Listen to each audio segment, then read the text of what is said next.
Thank you. I'm not sure I need a microphone, but after that introduction, I think I'll just sit down.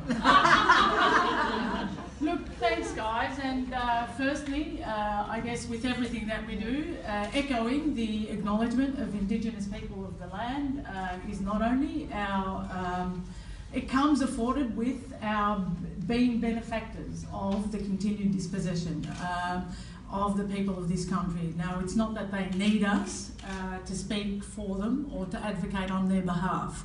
Simply, we should be afforded responsibility which comes from being beneficiaries of this continued process.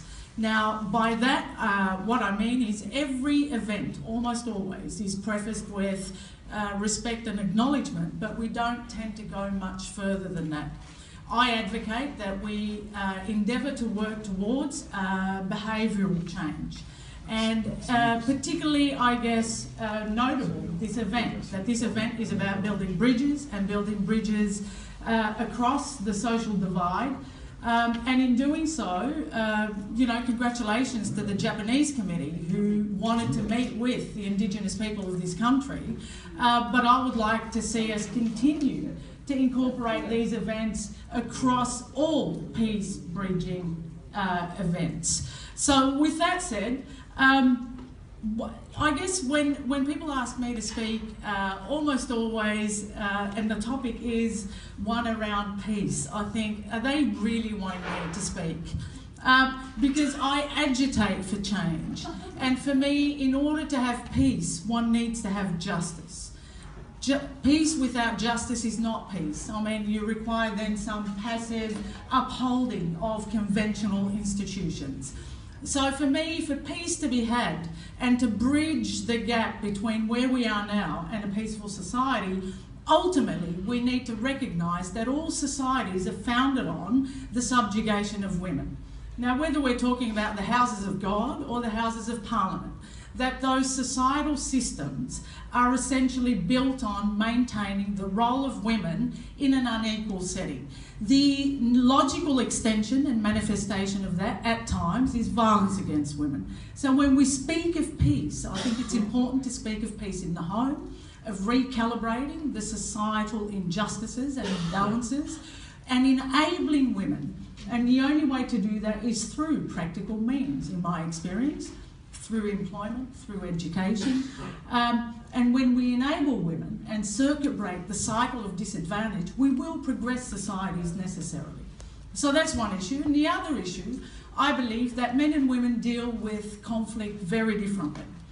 That somebody, I think, said earlier that they put the punching gloves on and punch on an idea they disagree with.